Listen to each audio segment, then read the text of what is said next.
your personal life.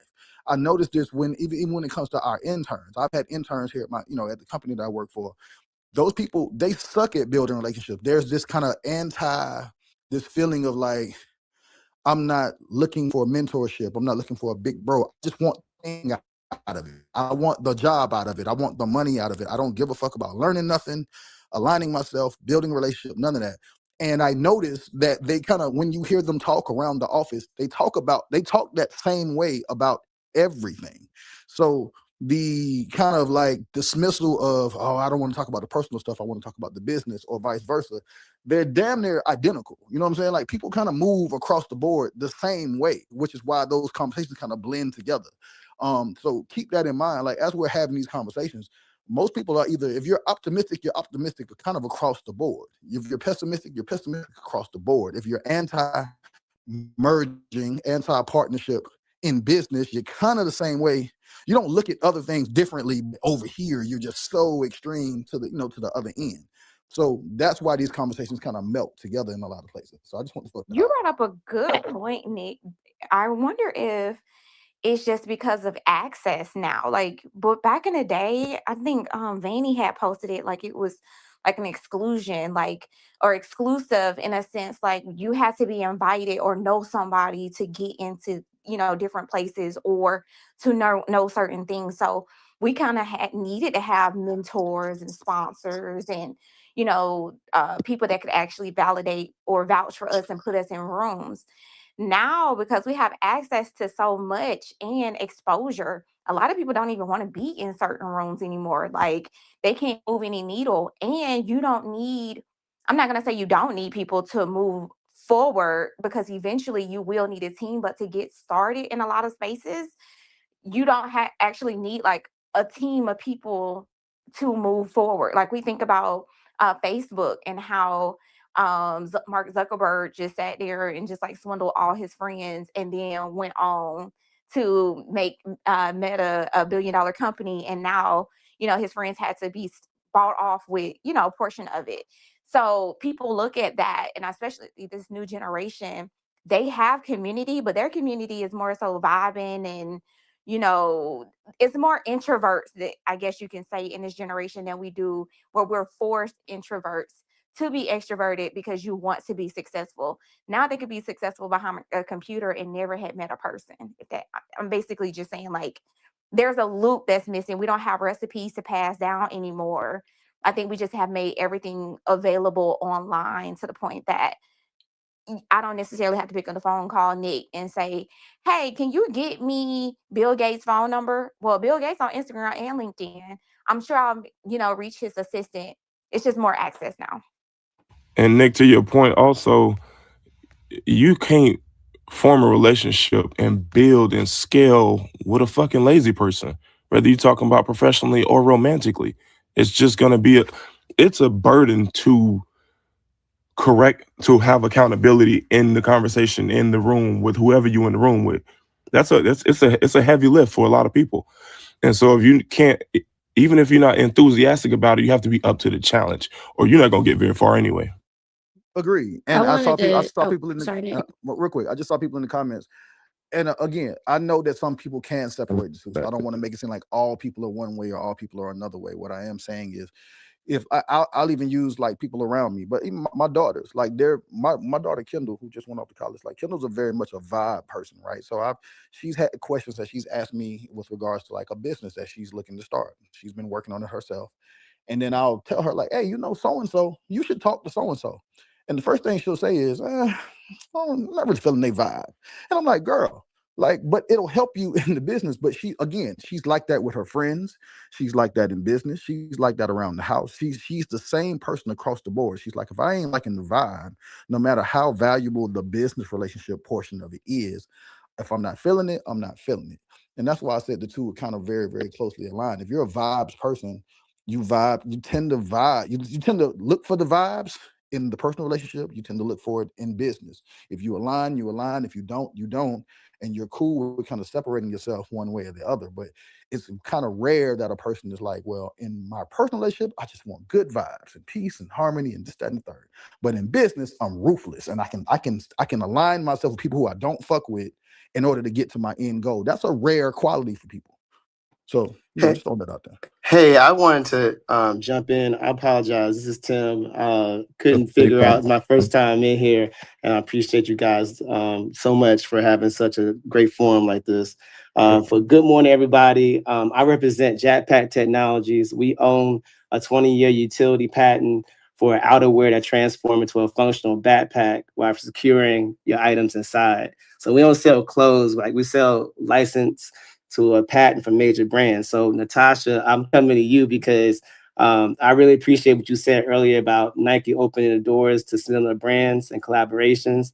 I mean, that's a smart move on your part. And I really wanted to just first say, I love what you're saying.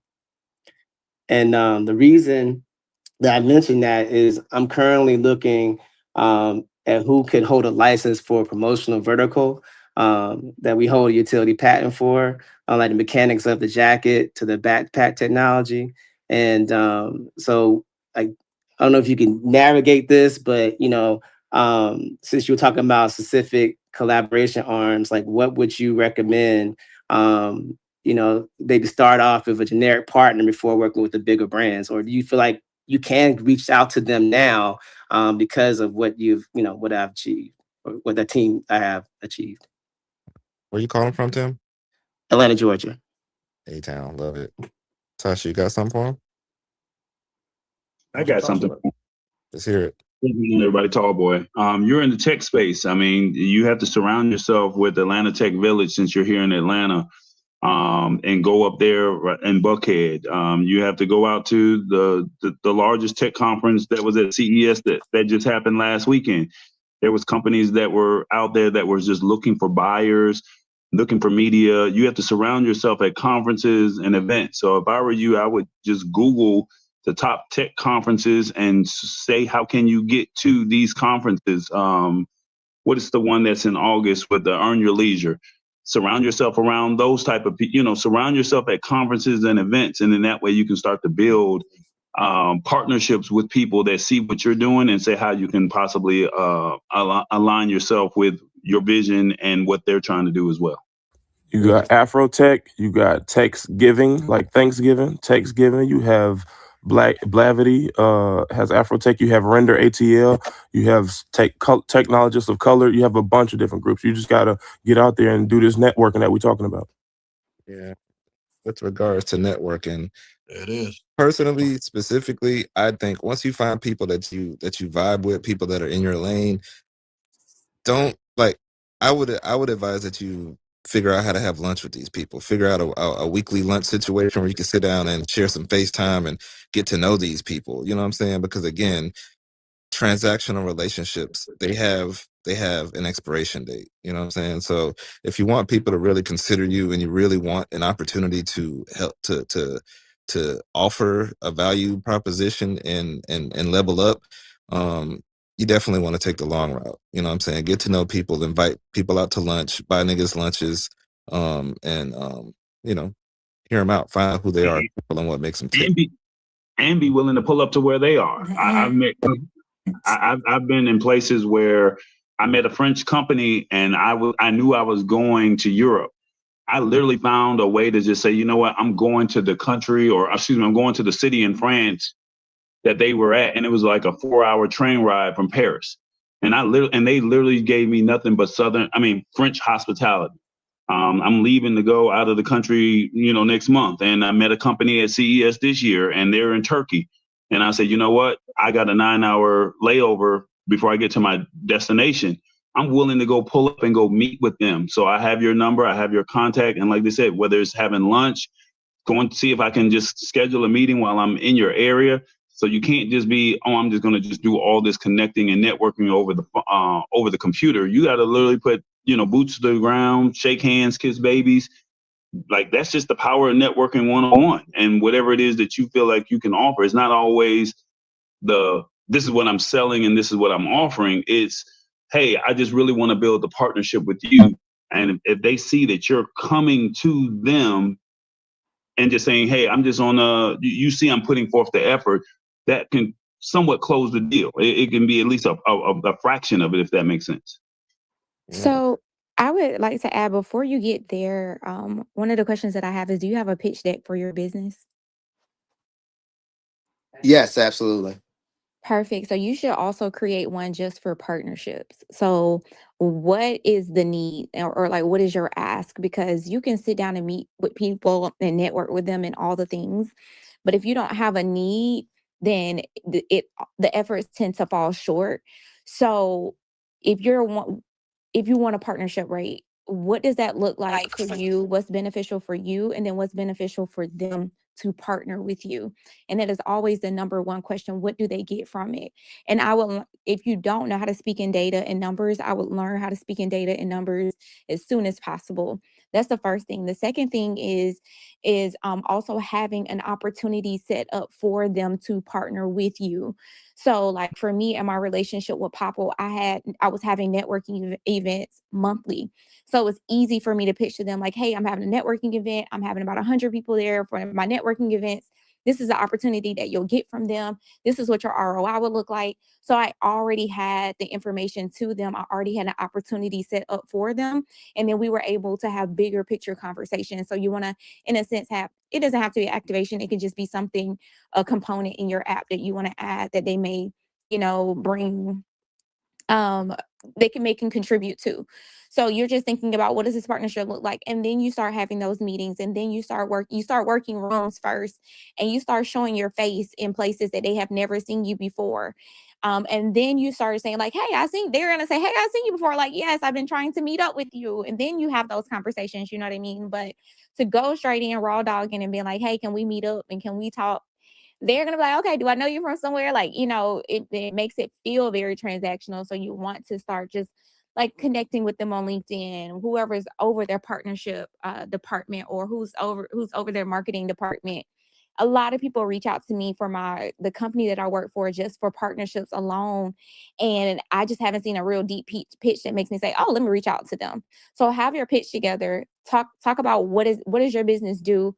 What is the value of your business? What would you bring to the table? And then what would you want them to bring to your table is going to be what sets you apart. And then having that information and going out and shopping with it will set you up. Okay, this is great. Yeah, I'm a clothing brand, so I think I also make sure that technology for the patent is just for the use of being able to convert it from a jacket to a book bag and keep your stuff inside. So that's still, I think going to definitely some good suggestions with the Atlanta, the down in Buckhead. I just lost my train of thought, but to go into locations like that, you still recommend that to just bring my sample and just kind of like give a opportunity to maybe cold call pitch and then set up a meeting? Or what do you guys think? Well, Are you already selling it? Yeah, I'm already selling it. So then you need to start doing pop-ups. yeah. Okay. Yeah, just pop-ups and activations, bro. And just kind of know what you need, because you're asking us what you should go, but where you should go it should be based on your needs. You know what I'm saying? Like, who do you need more? You know what I'm saying? So we can tell you to go here, but if you know for a fact that it doesn't gel with exactly what your needs are, then you shouldn't. But itself, like, knowledge itself is key. Like, you have to start there. We can't tell you where to go without knowing what your needs are. And so do that part first. And shout out to Natasha, because I actually met Popple when they first came out, and I got a chance to meet Nick. I think he's their CFO, and he was a guest on my show when they were first starting out, and built a relationship with them. And I'm still working and doing a partnership with them. Just like she just said, just by being at these events, met them, offered them something, they offered me something back. And then now we've been able to continue that relationship. So it's not on the same level as her, but now I tell people all the time, if you use my promo code, you get a discount. And, so that helps them. So I get product whenever they have something new that's releasing. So just building that partnership, it just helps one another out. So just to hear Popple in this space, it kind of really shocked me. So shout out to you, Natasha, for, just You caught my attention this morning. Right. All right. Good Lloyd, good morning. Welcome to the stage. Tell us where you're calling from. What would you like to add to the conversation this Hey, morning? what's up, guys? My name is Lloyd Crosdale. I'm from New York. I'm a creative. I run a production company. But at the time when y'all guys were talking, I didn't want to follow up to this. I feel like somebody else can be more, I guess, giving to this. It was more so about the type of style that we were talking about in types of relationships. So I'm going to sit back for now. Well, you had a thought. Share it, bro. You up here.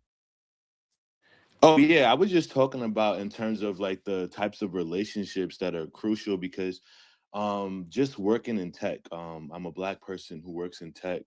And what's really interesting about that kind of dynamic is that you finally reach a place where there's Black people with a lot of money, right? Like there's young Black people with a lot of money.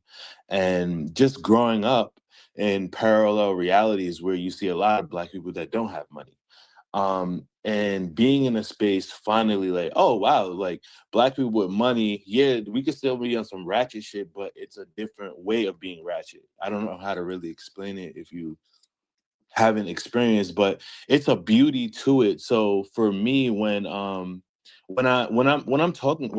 thinking about the topic of marketing of relationships, I think that, you know, putting yourself in certain environments is important, Yep. but also really defining what that environment really is. Yep. Because a lot of our connections with people, well, a lot of my connections with people, unfortunately, have to do with the type of money that they bring in for themselves. Because if not, I'm worried about if I'm dealing with somebody who's in a survival mode.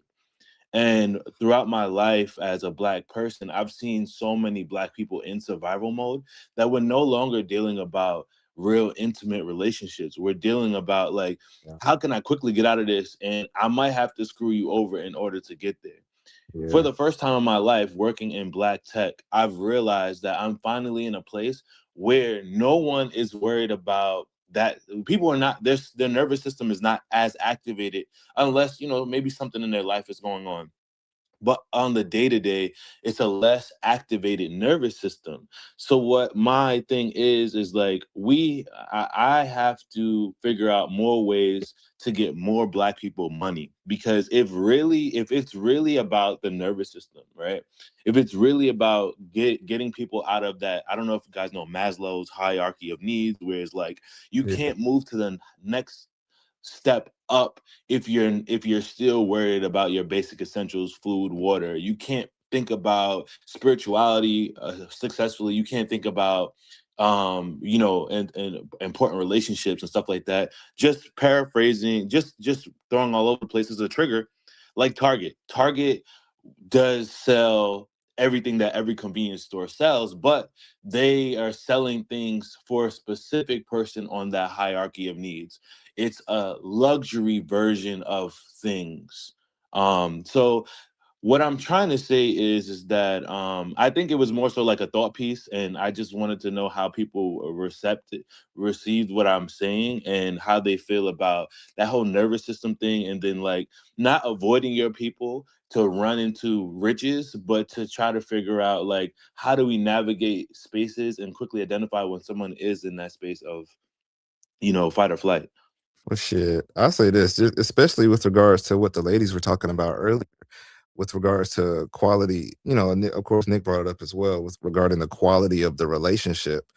Uh, like you're right about that. Like when niggas are in survival mode, it's definitely more difficult to produce a genuine connection and actually follow through with people who might need you to take a little bit of time. You know what I'm saying? Like if you can't get this thing transactionally done in a week or two or three, after a month the relationship is a bust. You know what I'm saying?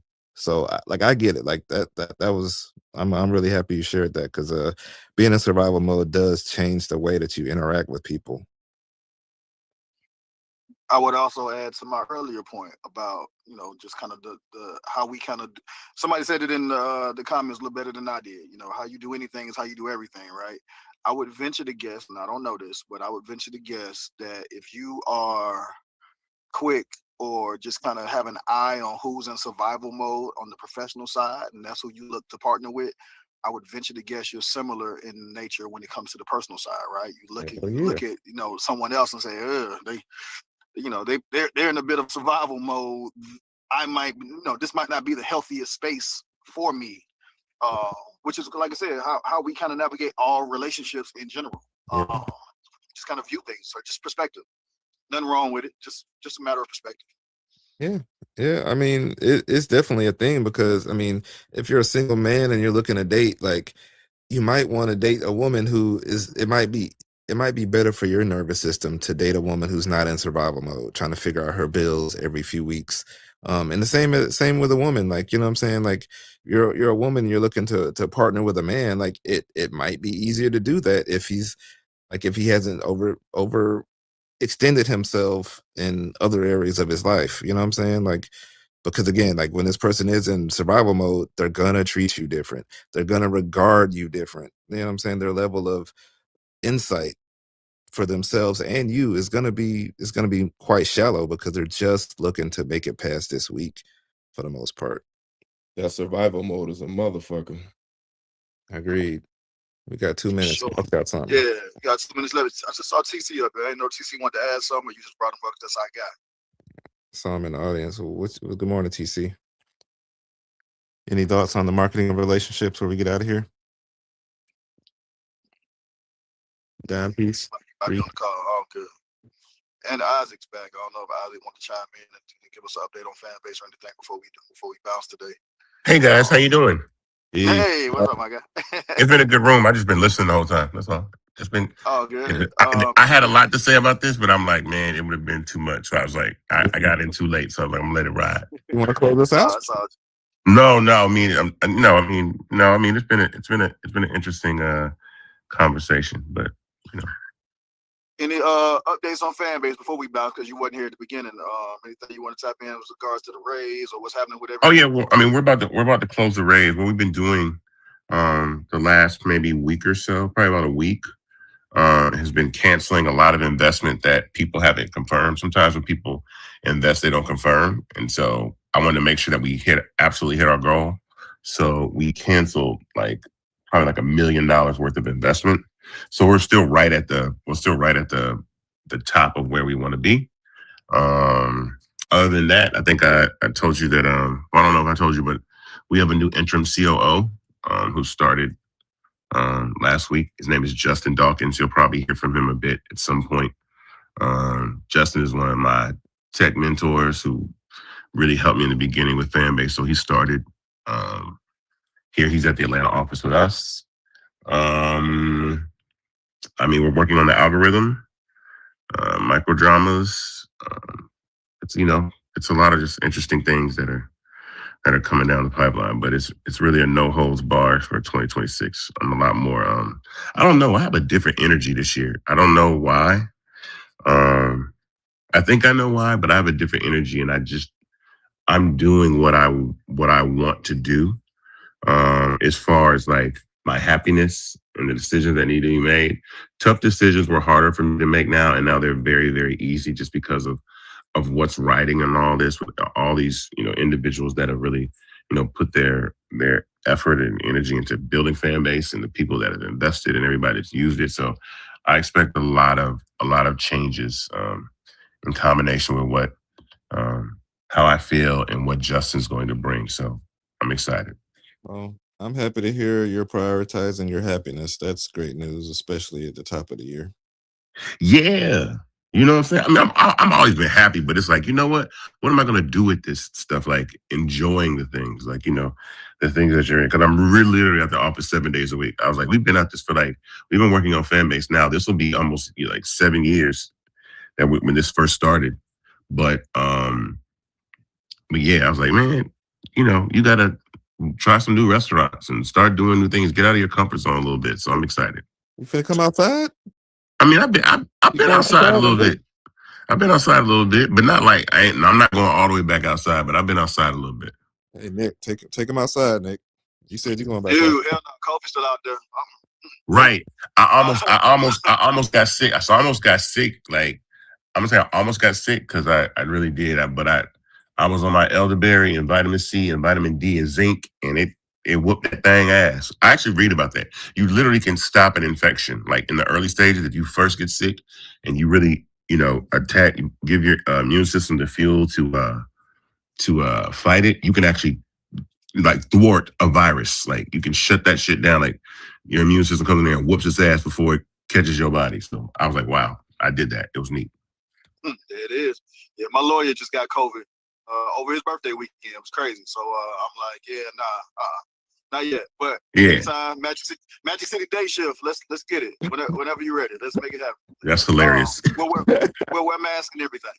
But look, it's 11:02. I appreciate everybody jumping on. We do this call every single Monday, 10 a.m. Eastern Standard Time to 11 a.m. Eastern Standard Time right here on this app. Isaac is here joining us, so shouts out to him, of course. Shouts out to everybody on the stage. Natasha, thank you, MVP of the day.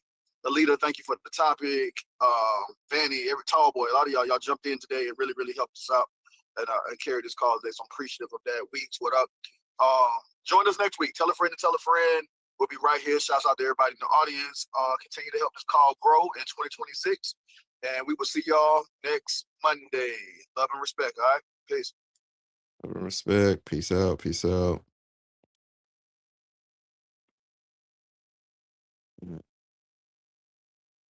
I got a couple minutes.